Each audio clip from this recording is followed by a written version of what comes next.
Welcome to the Integrate This podcast, where we explore politics, economics, philosophy, and current events from a heterodox integral perspective.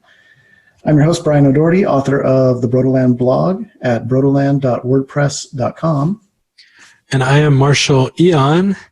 I'm an entrepreneur, and I work with the Enneagram, integral theory, and the Diamond Approach.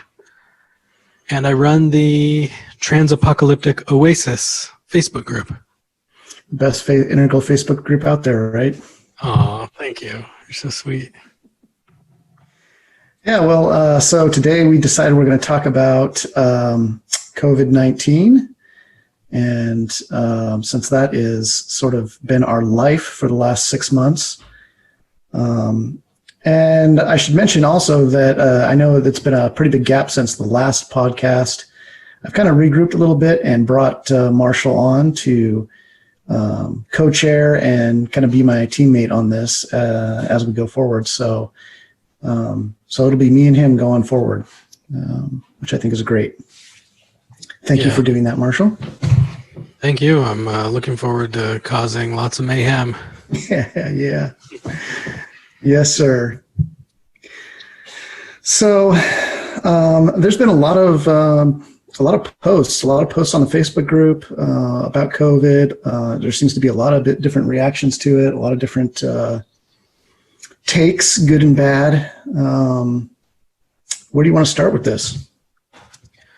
Well, I don't know. I mean, we could talk about the conspiracy theories. Mm-hmm. We could talk about the politics, the virus itself, the response, like what we're supposed to do. I mean, there's a lot of stuff. Right. Let's talk about the conspiracy theories. I think that's kind of an interesting place to begin. I agree. Because right from the very outset, it was like boom, boom, boom with the conspiracy theories. And you really didn't know what's right, what's wrong, what's, just a bunch of, you kind of, some of it is pretty far out there, but, some of it sounds pretty reasonable. Yeah. Well, it seems like some of the more outlandish ones have kind of faded away, like the 5G. Yeah, right. Yeah, how 5G could actually cause a virus is a little bit beyond me, but... Well, it didn't cause a virus. The virus was made up. Actually, it was the symptoms were being caused by 5G frying our lungs or whatever. Right. Except it can't even penetrate past the skin. And it doesn't even go through walls. So let's start with the first sort of, I guess the biggest one is like the one that most people believe, who believe in any of these, is probably that the virus was engineered in a lab in China. And this is one that I subscribe to, actually, for a long time, and still do to a degree. I mean, I believe it. I could believe it. I don't. It's not like I'm not saying that. Yes, that's it, but I believe that could have been the origin. It's possible. It's still within the realm of possibility in my mind. Yeah. There was some story about some woman, who was working in a lab in Wuhan. And do you know what I'm talking about? I haven't heard that particular story. But go on. Let's hear it. China bat expert says Wuhan lab wasn't source of new virus. But then she went dark. Her name is Shi Zhengli, Chinese virologist who researches SARS-like coronaviruses of bat origin. And yeah, so she sampled a bunch of coronaviruses and found that this one didn't match any of the coronaviruses that bats typically have, which could mean either that it didn't come from a bat or that it was engineered and stuck into a bat. Yeah, I don't know. She wanted Trump to apologize for claiming that the virus leaked from the lab, but I mean, this is China. I mean, we can't really trust anything that comes out of China, right? Not unless it serves the interests of the Chinese Communist Party. Right. If it serves their interests, then I'm sure it's true or not. It's at least going to serve those interests. But, yeah. So I don't know. What's the latest? Does anybody know where the hell this thing came from?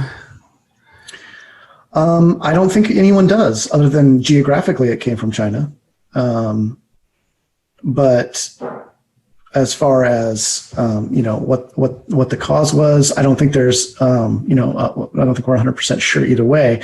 I do recall in a conversation, I think it was on Joe Rogan with, oh God, his name's escaping me, that professor that he always talks to, Brett Weinstein. Mm.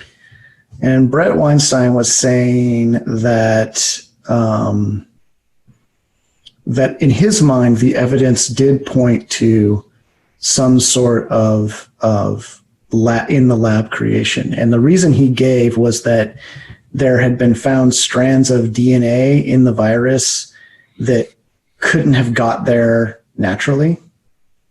And I started to look into it, and I went down the rabbit hole, because as much as we have been assured by a huge range of experts that this has to have been a bat-borne coronavirus transmitted to people, possibly through pangolins, maybe through some intermediate host that we don't yet know, that story looks less and less likely.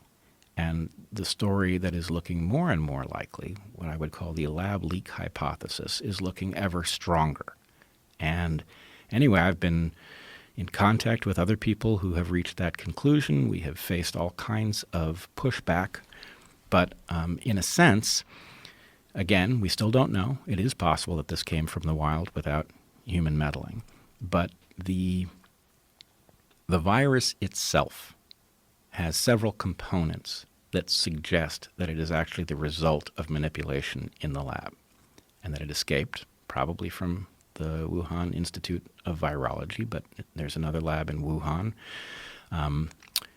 It may well have escaped, and we may be dealing with consequences of the fact that it was manipulated in a lab. So one of the techniques that labs who study viruses like this use is something, so the research is called gain-of-function research. Gain-of-function research means you are taking a virus and you are adding a capacity to it in order to study how it works. And then one of the things that is done to study how it works is something called passaging, where a virus is infected, a creature is infected with the virus, and then the virus is allowed to pass between individuals of that species. It can also be done in tissues, in cellular tissues, where tissues are infected and the virus is allowed to spread from one cell to the next. And what happens is evolution. So there's a strong possibility that this virus was under study, that it was enhanced in the laboratory, and that we are dealing with consequences that are the result of that enhancement that make it more dangerous than it would otherwise be. Okay. Now, I don't know if that information has since been revealed to be false or not. I couldn't find anything online other than a blanket news consensus that that's a myth, and that the coronavirus was not engineered in a lab. That's sort of if you go out there and Google this stuff, you'll find like tons of that, right? And it's really hard to find information otherwise. Unless you're in some conspiraology Facebook group or something.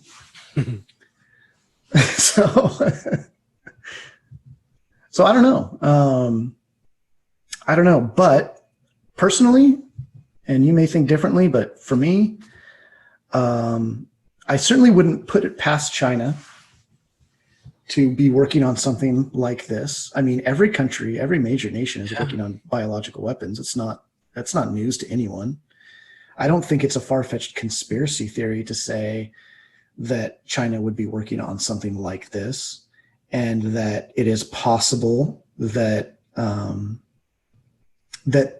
the virus escaped the lab either intentionally or unintentionally, but very likely intentionally, because I don't know if you know this, but there actually have been incidences in the past of Chinese scientists selling lab animals to wet markets like that.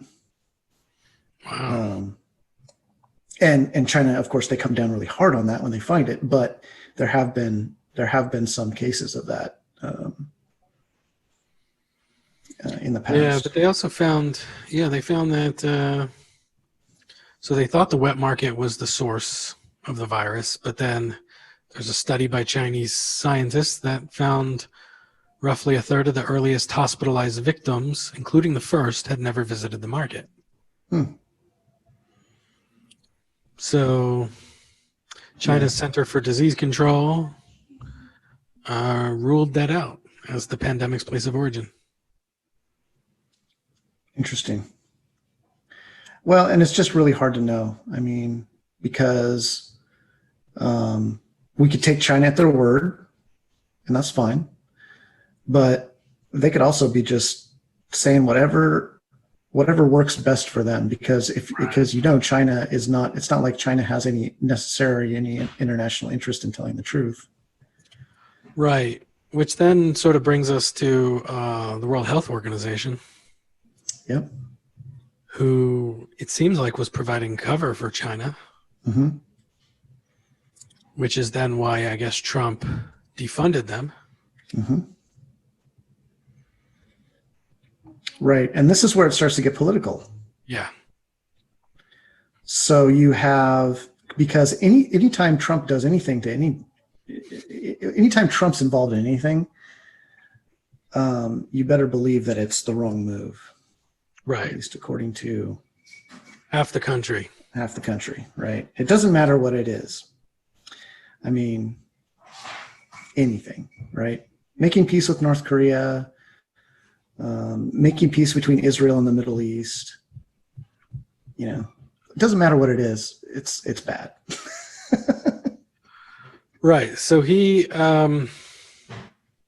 so the World Health Organization covered for China, and Trump got upset with them and withdrew funding, and everybody said how terrible it is that Trump doesn't care about world health. And but none of them really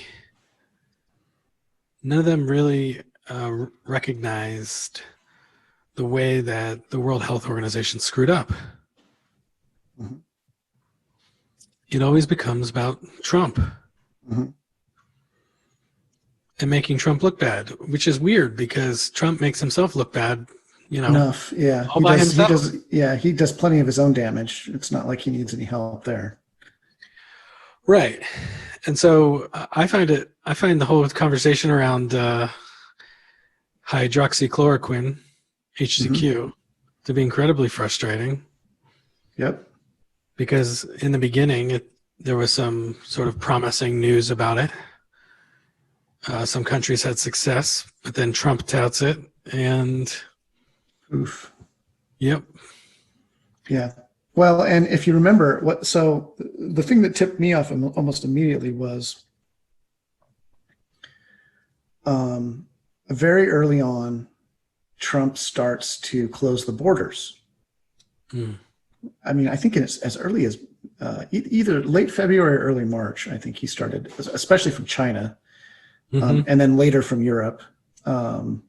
But I mean, relatively quickly, like early on, to the point where Democrats, his opponents, were, saying that he was being racist and he was, discriminating against Chinese people and all this kind of stuff. I mean, you can remember Nancy Pelosi's encouraging people to visit Chinatown, all this stuff. And go out and party and have fun and all this. And this is like in March, right? And then it starts to turn around. And now all you hear is there was no reference to that earlier time, those first couple months when Trump was acting proactively. There's no reference to any of that in the news. You can't even, good luck finding it, right? But it's all about him not doing enough. Him. Now the big thing is this Woodward book comes out. Yeah. And it's all about how Trump knew it was going to be really, really bad, but he did nothing and all this stuff. And you're just like, January what? 20. Yeah. Intelligence briefing. It's top secret intelligence briefing. Oval Office, January 28. Discussion turned toward the novel coronavirus outbreak in China. Mm-hmm. This will be the biggest national security threat you face in your presidency, National Security Advisor Robert O'Brien told Trump. This is going to be the roughest thing you face. Matthew Pottinger, Deputy National Security Advisor, agreed. He told the president that after reaching contacts in China, it was evident that the world faced a health emergency on par with the flu pandemic of 1918, which killed an estimated 50 million people. So this was January 28th. 10 days later, Trump called Woodward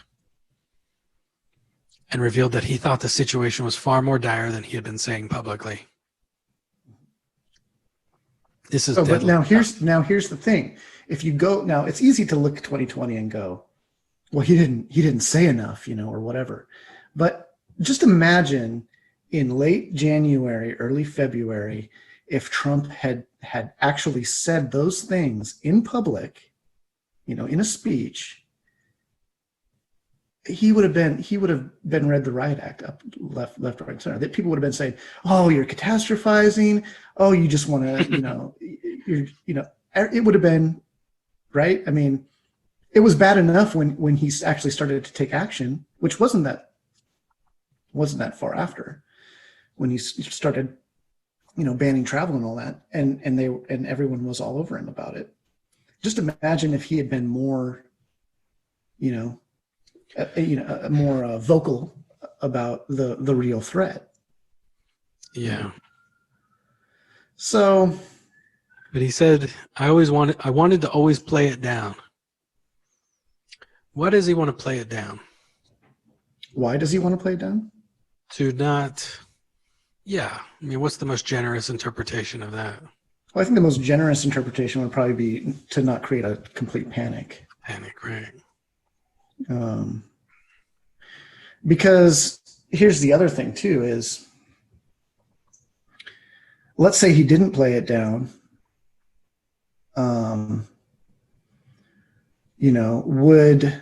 What would the result of that? Would we have been any more prepared?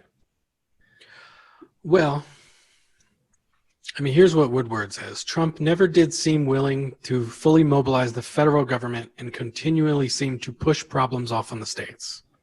Mm-hmm. It says there was no real management theory of the case or how to organize a massive enterprise to deal with one of the most complex emergencies the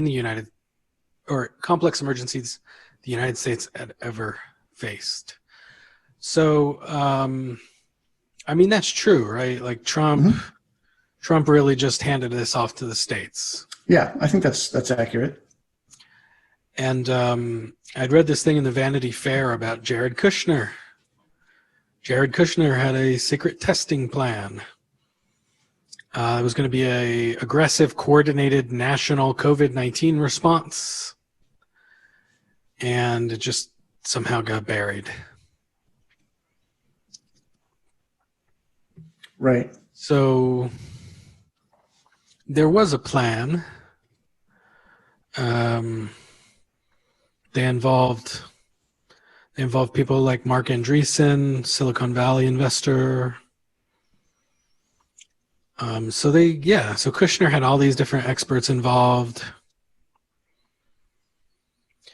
Plan called for the federal government to coordinate distribution of test kits so they could be surged to heavily affected areas, oversee a national contact tracing infrastructure, propose lifting contract restrictions on where doctors and hospitals send tests, allowing any laboratory with capacity to test any sample, proposed a massive scale-up of antibody testing to facilitate a return to work, called for mandating that all COVID-19 test results from any kind of testing taken anywhere be reported to a national repository, as well as to state and local health departments, proposed establishing a, quote, national sentinel surveillance system with, quote, real-time intelligence capabilities to understand leading indicators where hotspots are arising and where the risks are high versus where people can get back to work. So there was a nationwide plan, but it said Trump was worried about the stock market. I mean, this is Vanity Fair. So take this all with a grain of salt, but he said Trump feared that more testing would lead to higher case counts and more bad publicity. But also, Deborah Birx, the White House's coronavirus response coordinator, was reportedly sharing models with senior staff that optimistically and erroneously, it would turn out, predicted the virus would soon fade away. So Trump was getting an optimistic view from Deborah Birx. Trump was also worried about more testing, creating higher case counts, more bad publicity, affecting the stock market. I mean, all this stuff seems pretty reasonable. Mm-hmm. Yeah, I could believe all that. Yeah, I mean, it seems accurate that Trump would be most concerned about his own re-election, right? Yes. Yes, but so would any politician, I think. Yeah, I mean, I don't think that's, let's put it this way, I don't think that's unique to Trump in any way. Yeah, and I guess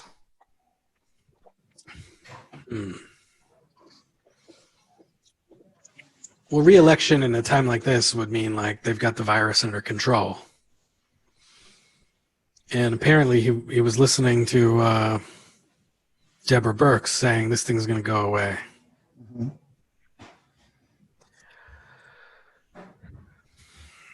Right. Well, and so what ends up happening, though, is it starts spreading in the U.S., and it spreads, obviously it spreads in the big cities, right? Mm-hmm. And different states kind of handled it differently for the most part. Right. Some states have been more draconian than others. There were, New York was a freaking disaster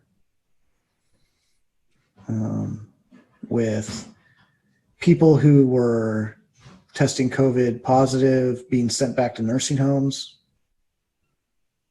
And so they had terrible, terrible statistics, terrible death rates in nursing homes in New York and in other states. But if you take like Oregon, so where I live, right? And, we've been shut down for 6 months now. And for the first couple months, it was weird. It was like zombie world. I mean, there was just like no traffic. It was just like really, really weird. Yeah. But that started, people started coming back to life and living in this new normal where everyone's social distanced and everyone wears a mask and all that stuff. Well, okay.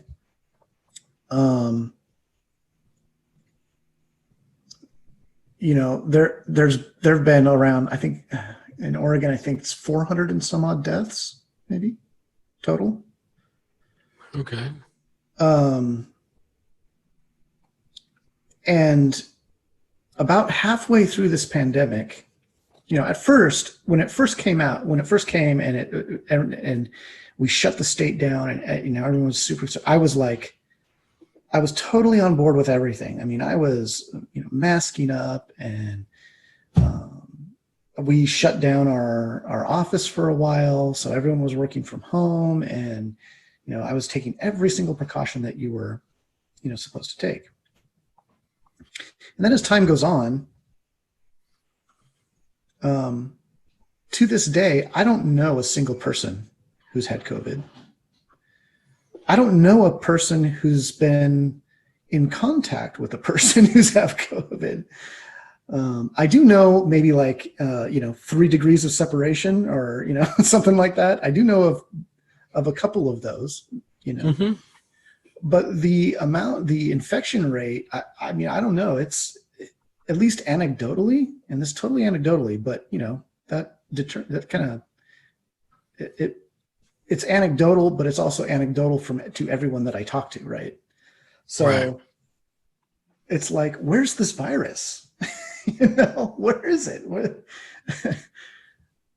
So Maybe you just got lucky. maybe I did I just mean, get there was lucky. someone in the trans-apocalyptic oasis who lost her grandfather to COVID. Yeah. And that's the thing though. And now we can get into kind of like, some of the statistics, some of the death statistics and stuff like that. But this is a virus that primarily affected the elderly, Yeah, the elderly and the immune compromised. immune compromised, right? Yeah. So, for example, our schools have been shut down. Our kids can't play sports. Life has come to a standstill. Anything that could possibly, induce any amount of joy in a young person is shut down. Unless you're protesting, then it's okay. If you're protesting, Well, have at it. but only protesting, racial injustice, not protesting Yes. lockdowns. Yeah, I mean, if you're with Patriot Prayer or something, forget about it. But if you're protesting racial injustice or something like that, then That doesn't have at spread it. the virus. Only protests against the lockdown spread the virus. Well, because as you know, racial injustice is a national health crisis. Right. And it's starting to seem like the virus itself is racist. That's right. Yeah, because it disproportionately affects people of color. Right. So you have all of this, and especially, because, and you do too, but, you live in a left coast state. Mm-hmm. The thing about left coast states is they're only left coast in the urban and suburban areas of those states. And so if you're like me and I'm, I'm in the trades, so a lot of the people I hang out with aren't of that persuasion at all. And people are getting tired, very, very tired of what's happening. And so that, I think that plays into the COVID, the sort of disbelief around COVID, the sort of anti-mask contingent, because it has become so political, anything that our governor, Kate Brown, does or says is going to be met with derision by a good half of the state. Yeah.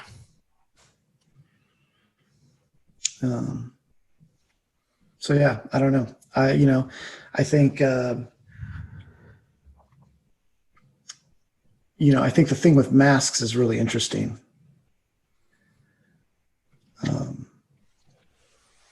I was in what store was it? Oh, it was a Crosscut. So it was like where you go buy wood. Yeah. Hardwood and stuff.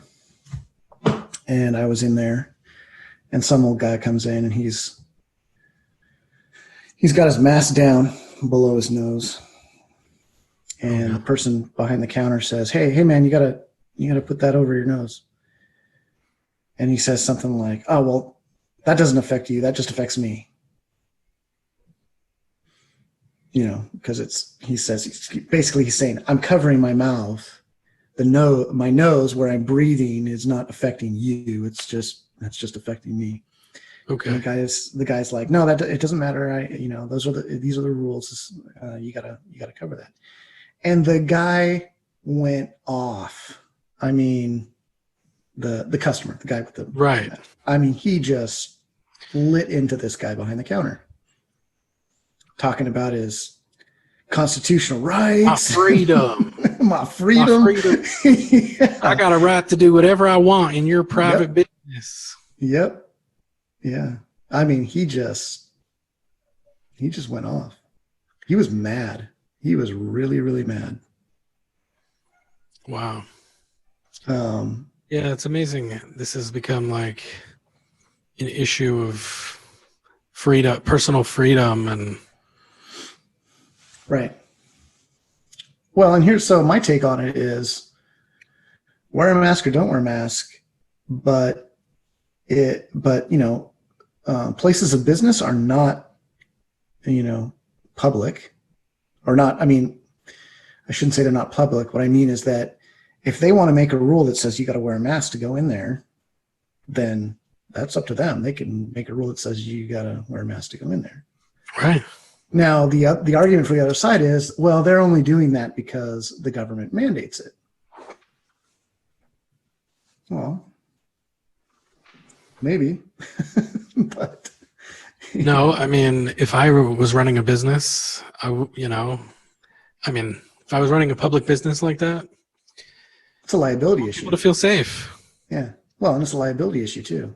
If the government mandates to you as a business owner that you have to have masks at your place of business and you don't, and someone gets sick and they trace it back to your place of business, you're fucked. Yeah, but even just like as a business owner, I want customers to feel safe in my store, even if I personally don't feel, I'm personally like a risk taker, risk prone. That's that's a little bit higher level of development there that you're speaking. What do you mean? Oh, just concern for others versus concern for Okay. Yeah. A wider degree of concern rather than just, Yeah, well, we got to talk about it. It's an integral podcast, right? yes. Ego. Yeah, I know. We will get to that. I just wanted to Okay. kind of hash through all these little different layers. Yeah. I mean, masks. I mean, I wear a bandana, like a red bandana around my face, like an outlaw, Mm-hmm. Wild West. And I was thinking about investing in a black cowboy hat. There you go. You know, That'd look just good. go with the look. Yeah. But it's, I know it's not like, it doesn't really provide that much protection for me. No, it doesn't. And so that's the other argument about the masks is, it doesn't really protect you. But here's the thing is that's not the point. It's not about you. It protects other people from you. That's the point. Yeah, basically it's the droplets, right? Because you don't just say it, you spray it. And it does provide a small margin of protection to you. Something. Something's better than nothing, right? But it does provide a small measure of protection, but not large. It's like, I can't remember what the exact numbers were, but it's on the order of like 10 or 15% or something. Not bad. But, and then if you got an N95, then well, that's a different story. Yeah, that's a different story. I found a guide on how to create your own N95s. Really? Yeah. Yeah. We supply N95s to all of our employees and stuff like that. But right. I mean, so yes, having that level of protection, of course, is different. And but what people are mandating is not that. What states are mandating is not that level of protection. What they're mandating is just wear anything, wear a bandana, wear whatever, something covering your face. Well, like I said, that doesn't really help you. It just helps protect other people from you. Yeah. Which of course is the whole point. Because if you get everyone to wear masks and everyone is protected from the individual use around, right? Well, then the thing's not going to spread. Right. Makes sense. They've been doing it in Asian countries for decades. Yep. So, but over here, it's everybody's like, my freedom. Yeah, I've lived a good. Suddenly, we're questioning, like, well, do masks really stop, the transmission? And suddenly, everybody's an infectious disease expert. And well, yeah, I read on Facebook So I saw a video of a guy blowing vapor out, and the vapor just, the yeah, mask doesn't right. stop the vapor. Right. And so here's the thing: is like you just mentioned, there are countries, especially in Asia, where mask wearing is already part of the culture. And I've lived in Japan for a good chunk of my life, and at first I thought it was really weird when I would get on a train, and especially in the middle of flu season, you'd get on a train and maybe half the people are wearing face masks, and it's just odd. It just looks really strange to someone who's never seen that before. Yeah. But after a while, and after figuring out why people do it, because if you live in a place like Tokyo, it's really crowded. And especially on those trains, you're literally face to face with people. There's no such thing as personal space in that situation. So wearing a mask is almost like, it's like an additional barrier that helps you create space. So a lot of people wear masks in Japan, not so much because they're sick or because they're trying to prevent catching anything. It's just a barrier. It's just another layer of distance. Yeah. That they can create. But it's also, if you when I was an exchange student, I was a young 17-year-old exchange student in Japan, and I caught a cold.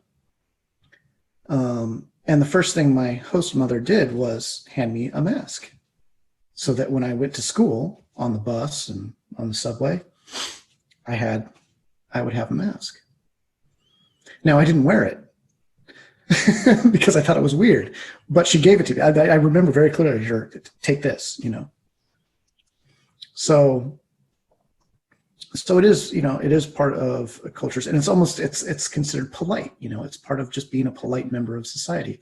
You're not spreading your germs all around, right? You're concerned for other people, right? Yeah. So I'm not against the culture of wearing a mask. I think it's awesome. I think it's really good. It shows it's just like the culture of washing your hands after going to the bathroom. Yeah. Would we say, it's my freedom. I'm Yeah. I'm not going to wash my hands after Sure, going they to the would. bathroom.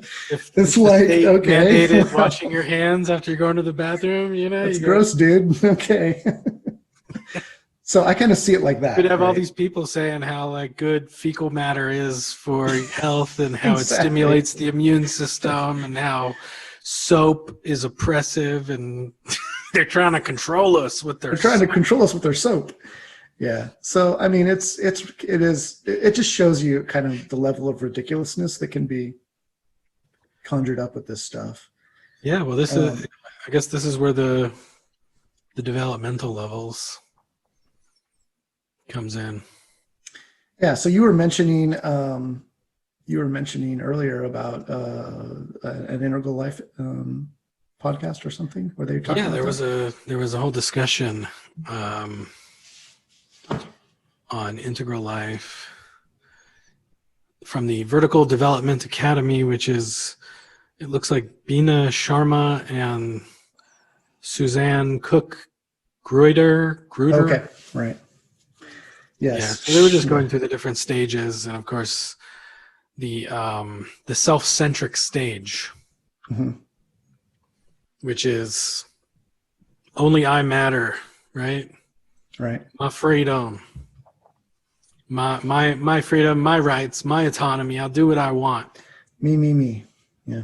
And it's amazing how many people are operating from this stage. Mm-hmm. I mean, even in our integral communities, Right. Yes. Yeah, it is amazing. And it makes you wonder, because some of these people are people that I consider to be very, very smart along other axes, Yeah. Well, I guess that's the whole cognitive line versus moral line, right? Yeah, or is it moral line, or is it, I don't know what line. I mean, I don't know what it is, but it's, yeah, it Well, is moral is definitely what interesting. we ought to do. Mm-hmm. So, and then there's no concern for, I mean, they would say, well, we're concerned about everybody's freedom, not just our own, Right. which is a nice little rhetorical twist to justify a very self-centric. Well, at the base of it, I think there is a belief that, so here's what it is. I don't think the anti-masker that sort of group, I don't think that they're anti-masker because they're necessarily self-centered. Right. I think it's more they believe that, and because I've seen them talk about it, and this is sort of what I'm gleaning, is that they believe that there is a conspiracy, basically, to it's like the slippery slope, right? Okay, first it's we're going to make everyone wear a mask, and then it's we're going to make everyone take a vaccine, and then it's we're going to put a chip in everyone that records whether or not they've taken the vaccine, and if they haven't taken the vaccine, then there are going to be these X number of social. We're going to put them in the boxcar. Put them in a boxcar, or just ostracize them somehow socially, like you can't have access to this, that, or the other, right? So I think it is the idea that one in general, they question the effectiveness of the mask in the first place. So there's this: why are you making me do something that has no real effect, right? And then second is this is just another let's turn up the temperature on the boiling frog thing. Yeah. Where here we are, it's lukewarm, and they're just going to notch it up another degree. Wear a mask, right? Right. So I think that's what's at play there. I don't necessarily think it's coming from a self-centered. It could be for some people, but I don't think that that's like the majority of people. So the problem I have with those sort of analyses that a lot of people in integral ivory towers make is that they have a tendency to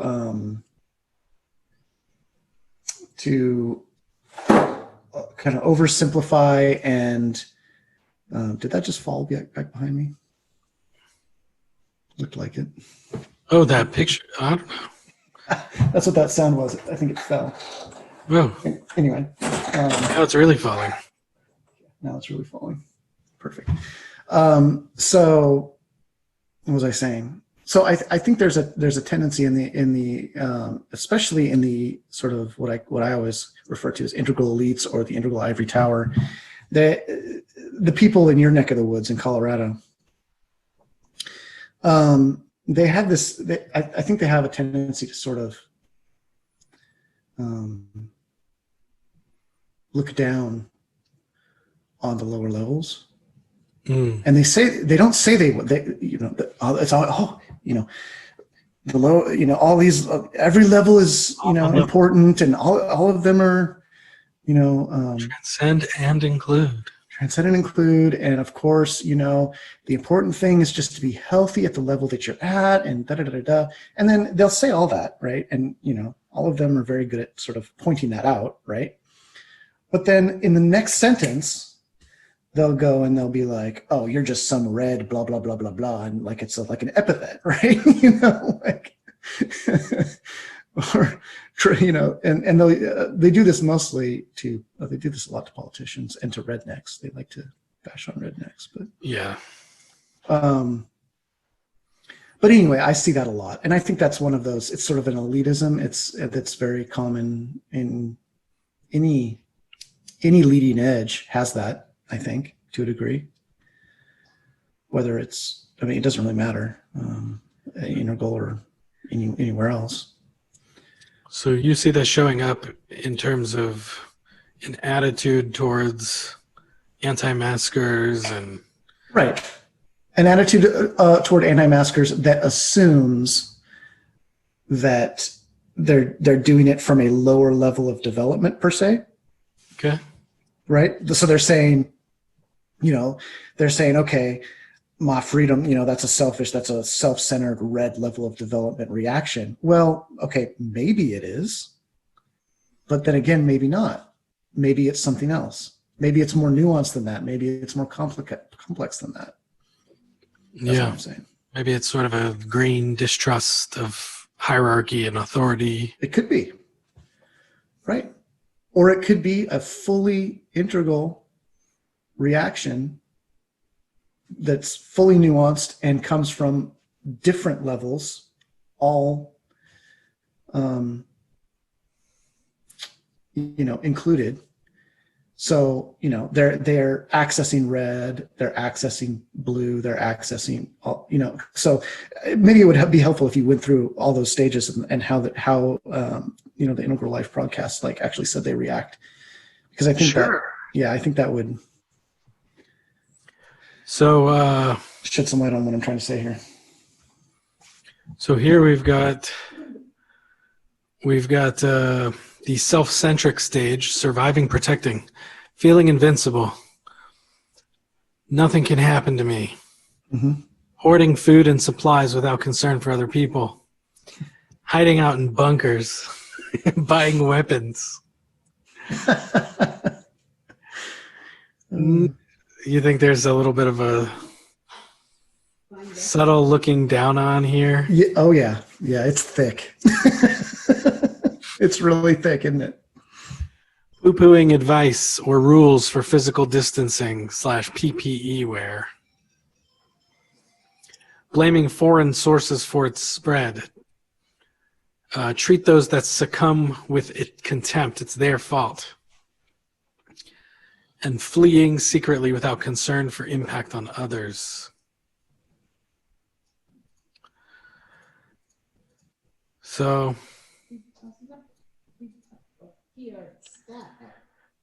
self-centric stage. A 60-year-old Chinese-American man was attacked by two women while jogging in Naperville, Illinois. According to his daughter, they allegedly threw a log at him, accused him of having the virus, spat at him, and told him to go back to China. Ethnocentric. So they're claiming this is the self-centric. Oh, really? Interesting. Okay. Why? Just because of the... Why? Okay.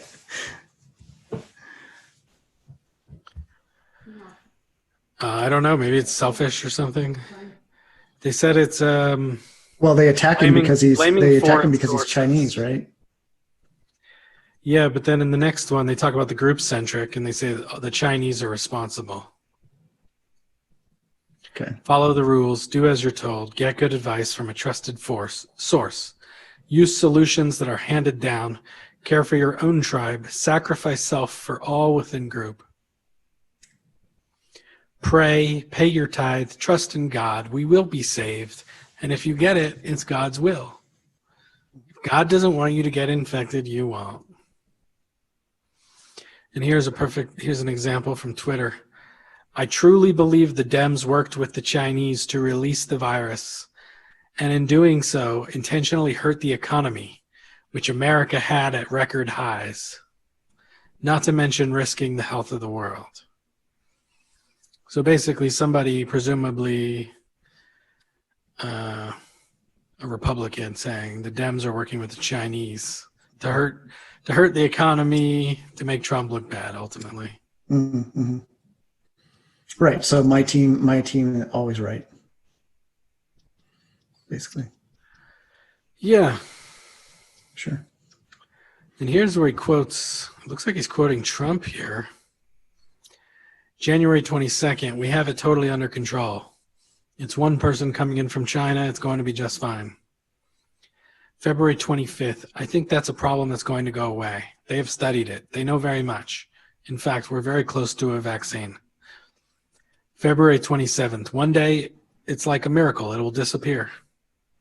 March 2nd, a lot of things are happening. A lot of very exciting things are happening, and they're happening very rapidly. March 8th, we have a perfectly coordinated and fine-tuned plan at the White House for our attack on coronavirus.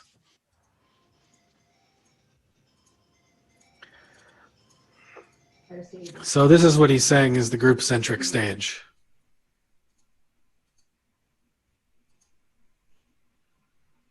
Mm-hmm. Yeah. March 10th, it will go away. Just stay calm. It will go away. So there's some magical thinking happening there, huh? Yeah, a little bit. Yeah, faith in a higher power kind of stuff. Yeah.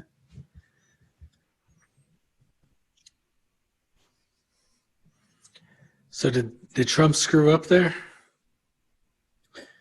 Well, sure. I mean, yeah, sure. It's hard to, yeah. But it's, you know, conclusion at this point. But here's the thing again is, you know, Trump. So first of all, obviously Trump's not integral. Obviously he's not even green. He's lucky on a good day if he's orange. Right. Although I do think that he does get there sometimes. Yeah. But yeah, I would say he's pretty firmly rooted in amber. I think that's probably where he is most of the time. Yeah, us versus them. Us versus, yeah, exactly. Well, and Make America Great Again and America First and da-da-da-da, right? So, I mean, that's kind of where his center of gravity lies. And I think he does dip into red quite a bit. I mean, he's a narcissist and all that jazz. But so of course, so for anyone who's an integral, I mean, you just got to recognize that stuff. And if you recognize it, then you kind of know what he's going to do, and it shouldn't surprise you. It doesn't surprise me. You know, I've been watching Trump this whole time. I voted for Trump in 2016. First time I voted in, oh gosh, the first time I had voted in 12 years. And I voted for him because I wanted him to do exactly what he's doing. I wanted him to upset the apple cart. Are you an accelerationist? I don't know. I wanted him to be a bull in a china shop. Okay. And he is. That's exactly what he is. And he hasn't surprised me one bit. So I'm pretty happy actually with how it turned out. But even, bullet. You don't really want to bull in a china shop during a pandemic. No, you don't. But of course, I didn't know there was going to be a pandemic. Right. So, are you happy with the results there? No, I'm not happy with how he handled the pandemic. I'm not happy with how the U.S. government. I'm not happy with how the state government is handling the pandemic either. And right. those for them, and that includes my own state, which is very fully in Democratic hands. So I don't think anyone handled it correctly at any level. I actually am one of those that likes the way that Sweden handled it. Right. They didn't do a lockdown, right? They did not. Yeah, I was about to say, it seems like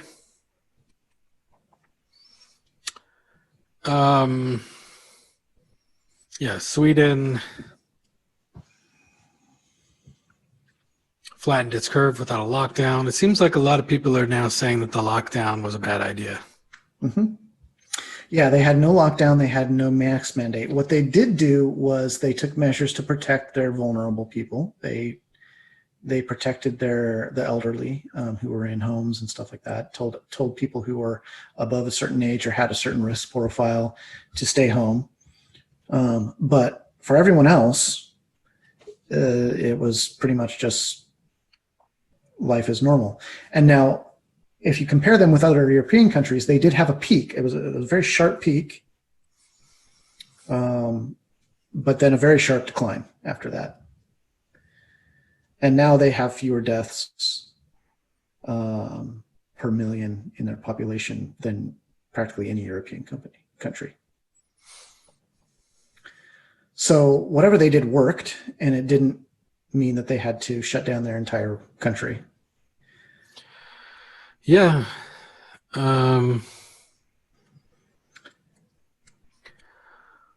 Sweden, has a few more excess deaths, but less than the UK. And they're generally happy with their government and their decisions that they've made, and they have less economic damage. This is according to what's his name? Dr. ZDogg. Dr. ZDogg? Is that Zero Hedge? No, ZDogg is, what's his name? ZDogg MD. His name is, I can't even figure out his name. Oh, it's Dr. Zubin Damania, MD. He's a UCSF Stanford-trained internist, founder of Turntable Health, an innovative primary care clinic and model for Health 3.0. He said, during a decade-long hospitalist career at Stanford, I experienced our dysfunctional healthcare system firsthand. So he's kind of a disruptor, He wants to totally do healthcare differently, and so he's interesting. And he's basically saying that lockdowns are a dumb strategy. Mm-hmm. He said, as we've learned more, targeted approaches that save lives while doing less economic and social damage may be the answer. Which, interestingly, is Trump's line. Lockdowns are a dumb strategy. Uh-huh. And, as Trump being the president, it's not like he can tell the state governors, don't do lockdowns. So it's interesting to me, there's this expectation, especially in our country, which is a little bit different than other countries. Like Sweden, for example. Sweden is smaller than probably, a handful of our states, right? Yeah. So there's this idea that, that we should be relying on the federal government to do all these things for us. But actually, that's not really how our government works. So in one sense, the fact that that Trump left it to the states, I actually don't think that's necessarily a bad thing. Right.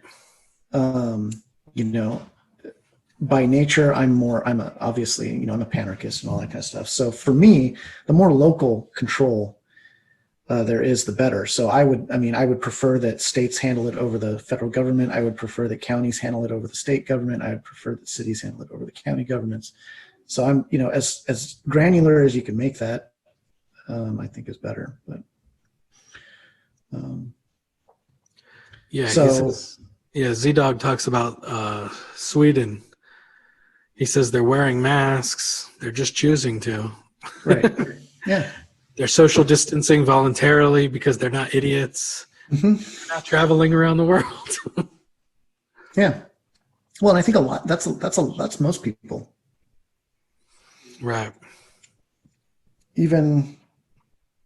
I think. You don't need a mandate for a lot of that stuff.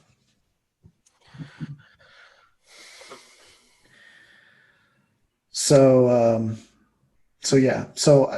no, I'm, as far as how it was handled by our governments, I do not approve, but I don't know that that's necessarily, Trump's fault.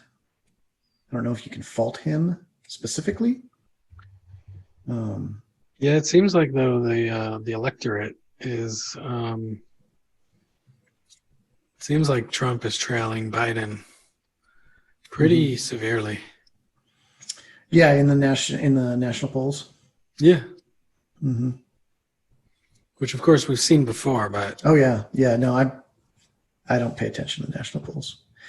The but reason I there's don't pay attention to I don't pay attention to a the sense national of polls because disappointment with Trump's response to the pandemic. um oh yeah, no, I'm sure there is, but I think that disappointment is partisan. In other words, the people who are disappointed aren't going to vote for Trump anyway. I think that's I think there's more people in the center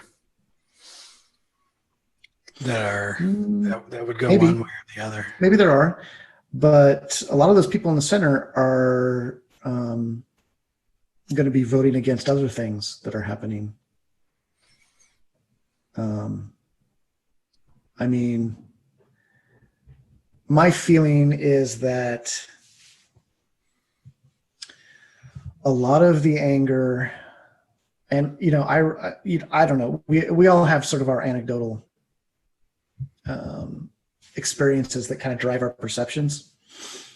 And my anecdotal world is, I would say I'm surrounded by people who are mostly on the right, personally, but then online, I'm surrounded by people who are mostly on the left.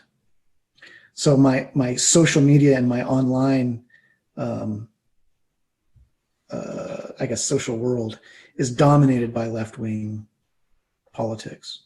This includes most of my Facebook friends, I would say, probably 80% of my Facebook friends. Because, of course, for me, Facebook was initially how I keep in touch with old friends from high school and stuff. So, I'd say probably most of the people that I encounter on Facebook are left-wing. And in social media, that as well, Twitter, anything like that. But in my personal life, like in my day-to-day life, it's exactly the opposite. So I get this really interesting picture, Yeah. Where Ping pong back and forth. Yeah, it is very dizzying sometimes, because I talk to people face to face and we're talking about one thing, and then I'll go on Facebook and someone's like completely the opposite, right? So for example, in Portland, so I live in Portland, right? And there's been a lot of stuff happening in Portland, as you know. And so, I have Facebook friends who are there, like they're marching, or they're supporting the marchers, or they're, whatever, right? And then I have people in my day-to-day life who are also there, but on the other side, they're waving flags and so on and so forth. So, so I guess what I'm saying is that when I think of the center to me are people who are dominated largely by people who just kind of want to be left alone, and they don't want their world turned upside down. And the world is being turned upside down, and they're pissed. And so whoever they blame for that is going to be, is going to lose. Whoever they blame for that is going to lose. So if they're blaming Democrats for that, they're going to vote Republican. If they're blaming Republicans for that, they're going to vote Democrat. Speaking of the center, right? Yeah. And I think that, personally, the Democrats are not handling the situation intelligently. To me, it's not so much that I don't think the Democrats are necessarily any worse than the Republicans. I'm not like, I'm an anarchist for Christ's sake. So I'm not like wedded to one party over the other. But I do think that the Democrats have been handling. I do think that the Democrats are now firmly the party of the establishment, and that they are handling this whole election very poorly. Say more about that. They haven't learned anything from 2016, and they're just pulling out the same playbook, and they're going to lose. That's my take, for better or worse. How are they handling the situation? Well, for one, they were extremely slow to condemn the violence. And in fact, so you're talking about the protests / riots. Yes. Okay. Yeah. Well, and it's all interrelated, right? Because we had this COVID thing, and then Memorial Day weekend happens. George Floyd's murdered, and boom, we start having these protests. And so you have, the protests are fine, but then the riots start happening, right? And at first, I mean, I think that's kind of like expected almost nowadays. It's like, something like this happens, it hits the media, and there's going to be some level of rioting. But like, if you take, I mean, it's been going on for how many days now? 100 and some odd days. And the reaction from Democrats who had been up to that point, who had been saying, you can't visit your dying grandma in the hospital, you can't go to your dead grandma's funeral, and you can't go to church, right? And they're standing behind the protesters now, who are cheek and jowl in the streets, running around, vandalizing property, destroying businesses, assaulting and harassing people on the streets, drivers, diners, all this stuff, right? Right. Well, the ones that are violent, right? Right, the ones that are violent, but those are the ones that you see. They may only be 5 or 10% of the protesters, but it doesn't matter. They're the ones that are going to that's what people are going to see, and they're going to associate that with the whole thing. Right. It doesn't matter if it's accurate or not. That's just. I hear you. Yeah, you're talking about public perception. Yeah, because public perception is what's going to decide the election. Right, but you don't think that Biden? I mean, he's got Kamala Harris, has a very strong. That was the worst choice they could have made. Well, I don't think so. I mean, in terms of like political strategy, I mean that sent the message that they're not going to be weak on crime, right? She has a very strong. Yeah, she does, I guess. Strong on crime. She has a strong on crime record, and that made her not in a good way. It made her really unpopular with the social justice left. Yeah, and it makes her unpopular with the right as well, because she wasn't. See, it's one thing to be tough on crime, but it's another thing to be like a freaking crazy authoritarian. I mean, her record as. Anyway, we're kind of getting way off topic. But that's right, I hear you. I just think I think the center is concerned about the left defund the police and all that. Mm-hmm. The center, just like you said, they just don't want their world turned upside down. They don't want the police defunded, for example. And so Biden is basically sending the message that we're not going to be defunding the police here. We are the police, so to speak. But here's what really, I mean, basically you have Kamala running for president because Biden isn't going to last.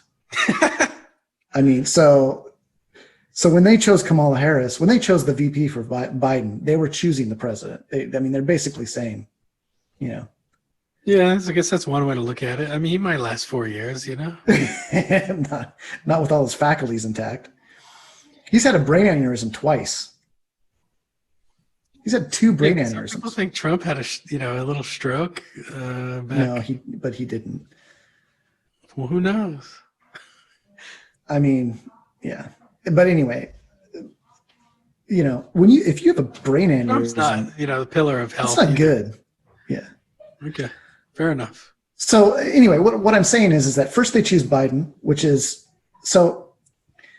I don't want to we're getting into the weeds now, but my statement from the very beginning, and I was rooting for Democrats. I really wanted Democrats to do this. I wanted them to choose someone young like Gabbard or Yang, or Gabbard and Yang. That would have been beautiful.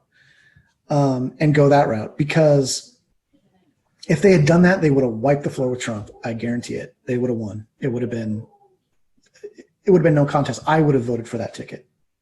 Right. But they didn't. They went with Biden, who's he's been in politics for 50 years. I mean, he's so old that he's on record voting against civil rights. He's that old. He's one of those, I don't want my kids in an integrated school type of politicians. You go back far enough and you can find things that Biden said that are just like, right, which Kamala Harris hit him for in the debates. Yeah, and so he will get hit. Trump is really good in debates, and so that's why Biden. I would be really shocked if the Democrats allowed a debate between Biden and Trump. Actually, oh, they will. It's happening, man. Yeah, there's several scheduled. Yeah. Well, so Biden's going to try to hit him on his since we're talking about his pandemic response. Yeah. Well, hopefully Biden can string a sentence together, and Did you see his DNC speech? Yeah. There's a lot of theories out there that it was pre-recorded. Yes, there are some conspiracy theories courtesy of Rush Limbaugh and all that, but I think that's funny. Well, they got they got to try to explain it away because he did perform pretty well. Yeah, he did. And he was pretty fiery and energized, and so it's going to be hard to nail him with Sleepy Joe now at this point. But what's his position on the virus? Like, he wants to mandate a federal mandate on masks. That won't happen. And do you know his policy stance? Okay, me neither. Other than the mask mandate, that's the only thing that I've heard him say over and over again, which is, I don't know. You're against it? Yeah, I'm against a mask mandate, a nationwide mask mandate. Yeah, I'm against that. Again, I go back to... On the basis of what? Freedom? On the basis of... it's the more cautious stance. Sure. But I think it's... I just think it doesn't need to be mandated.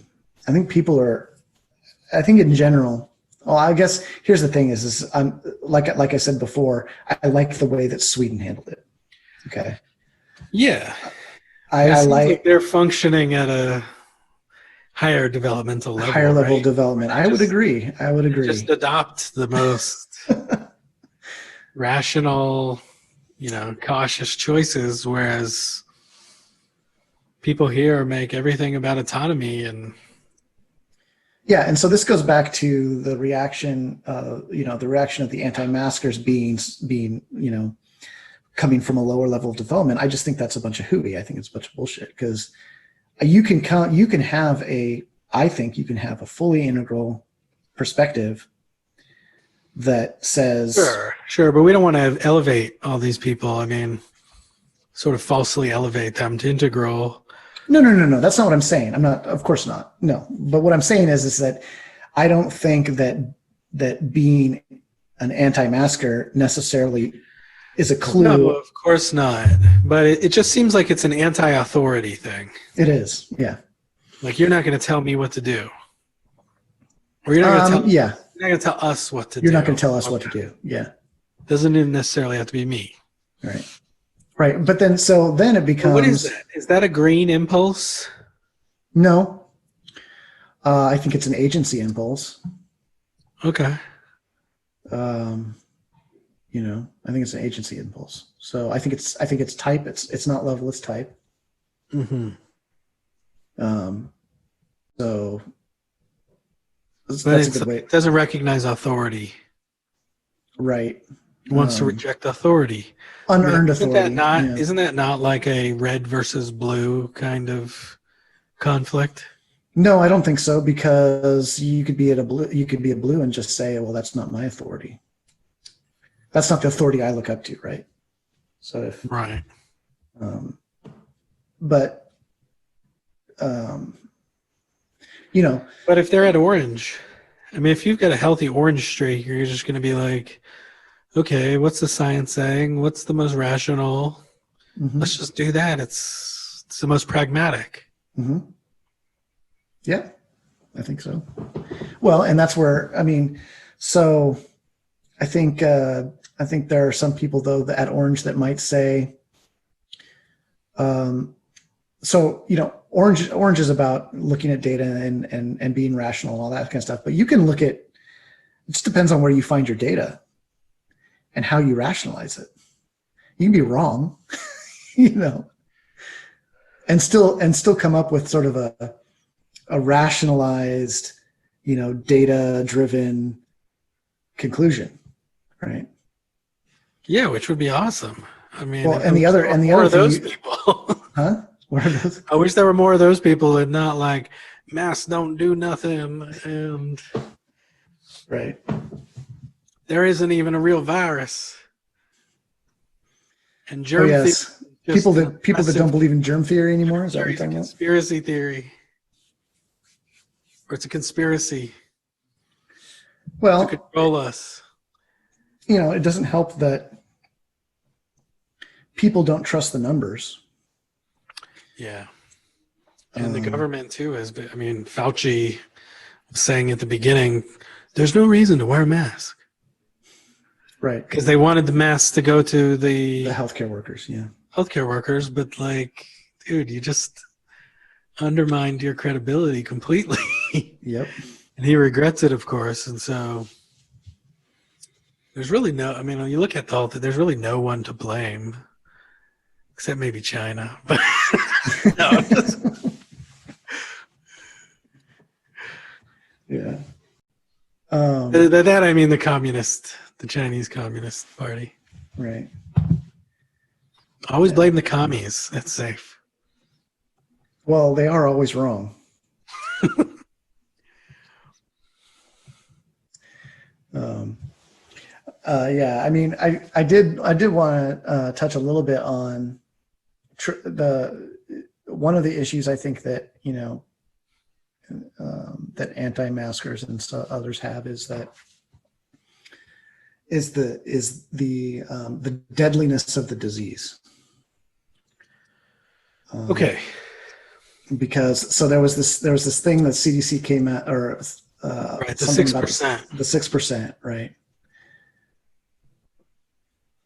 But Dr. ZDogg kind of debunked this. Mm-hmm, mm-hmm. He said that basically all the 6% was just where the death report only reported COVID. Mm-hmm. And there were others where it said diabetes, obesity, or hypertension, or respiratory distress, or cardiac arrest. Right. And his whole point was, well, yeah, that's what COVID does. It turns hypertension into a deadly disease. It turns diabetes into a deadly disease. It causes respiratory distress or cardiac arrest. So he was saying that's not That's not really an indicator of its deadliness. What he was saying is to look at the excess deaths this time of year compared to last year and the years prior.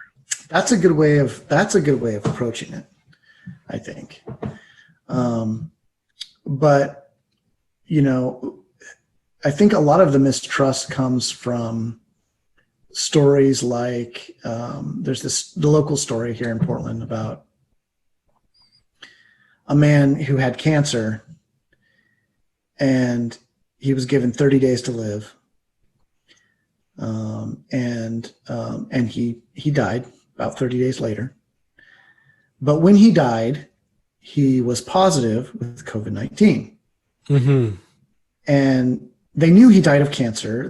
He wasn't symptomatic with COVID-19 or anything. It's just he tested positive for it, but it was the cancer that killed him. I mean, there was no doubt that it was the cancer that killed him. But his death was counted among the COVID-19 deaths in Oregon. Yeah, which it's because of he was saying like they just report all the factors that are present. Right. So there's this dying of COVID or dying with COVID. Right. And in some places they don't count the dying with COVID. They just count the dying of. In other places they count both. Right. And so there's some kind of confusion on that. I mean, but that's the point I often made or I did make in the Facebook group is like, if you have COVID and you get hit by a truck, you didn't die of COVID. You know what I mean? Right. But it's just sort of standard for them to just put all the factors, I guess, that were present at death or something like that. Right. So I do think that the taking the taking the data from the years prior and sort of extrapolating the excess death rate. Yeah, he's talking about a Journal of the American Medical Association article that looked at the period from March 1st through May 30th, 3 months, right in the middle of the pandemic. They found 122,000 excess deaths in the U.S. during that time compared to previous years.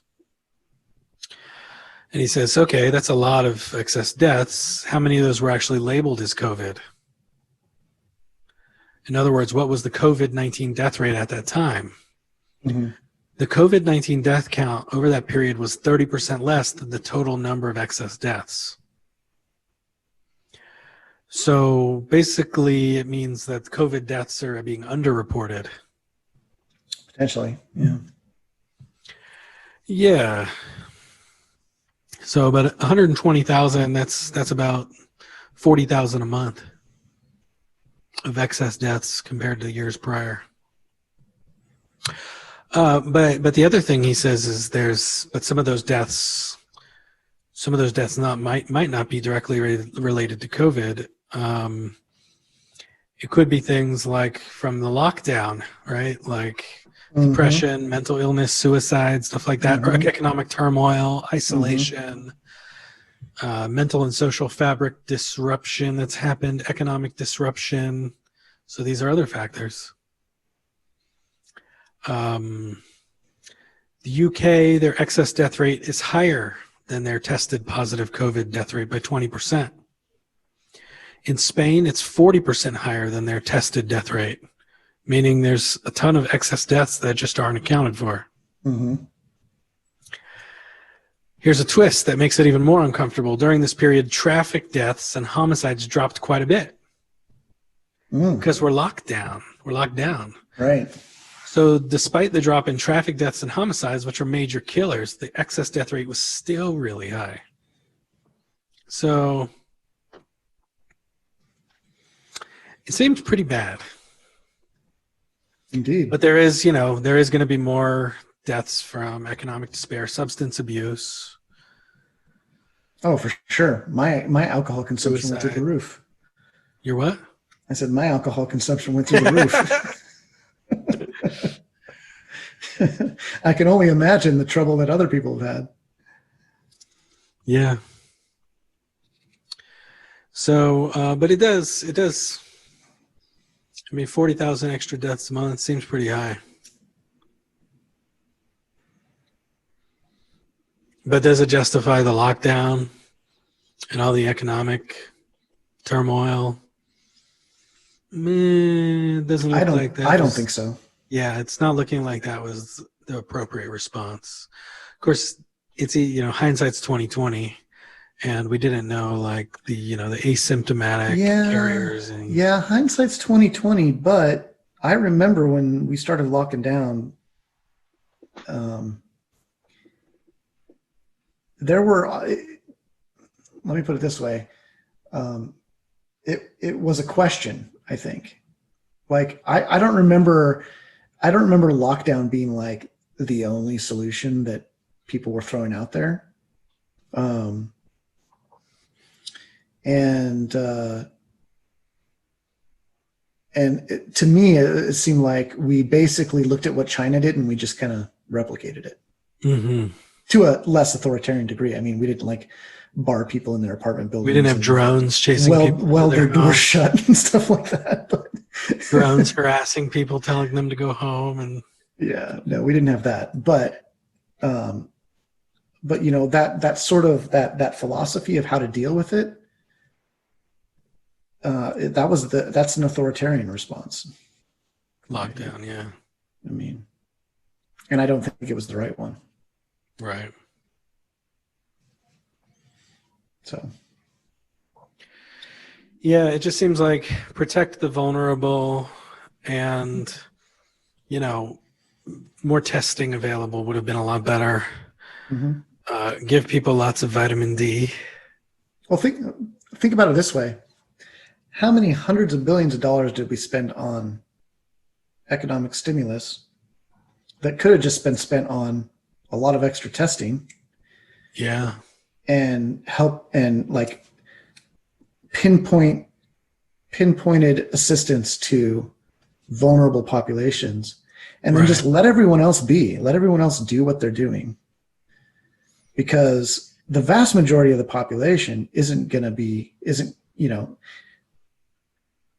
they're not going to be dying of COVID-19. It's just going to be the vulnerable part of the population. I mean, of course, there'll be outliers. I have a friend of a friend of a friend, one of those third degree connections who got COVID. He was a Navy SEAL, top shape, super fit, right? And he had a really hard time with COVID. I mean, he struggled with it for weeks. And he wasn't back to normal for several weeks. I know he lived, but there are a lot of anecdotes like that where it just it really harshly affects someone you wouldn't expect it to affect so harshly. Right. It's looking like the vitamin D is a fantastic intervention. It's looking like it affects people the most who are vitamin D deficient. And getting vitamin D supplements, according to the research, keeps you out of the ICU. And where do people get a lot of vitamin D? I don't know, man. What continent do people get a lot of vitamin D on? Are you going to say Africa? Yeah. And how have their COVID rates been? Yeah, the headlines recently are scientists baffled by lack of COVID in Africa. And of course, they've got a lot of vitamin D, and they eat HCQ like candy. Candy. They're all loaded up with anti-malarial drugs. Well, there goes our racist virus hypothesis. There it goes. I mean, of course, correlation isn't causation, but geez, you think they'd be looking into that? Yeah. Well, there is good research on the vitamin D, so that's our integral takeaway. So our integral takeaway is get lots of vitamin D and be like Sweden. Yeah. There you Problem go. solved. Problem solved. And wear a mask. And wear a mask if you're a nice guy. It's just polite, man. Find some other way to rebel against the man. Just be polite. It's like washing your hands. You know, Just be polite, man. cool. All right. All right. Yeah, I think we've covered all the bases. We killed this topic, Murdered it. murdered it, smashed it. All right. Cool. Well, until next time then. Yep. Peace out. Ciao for now.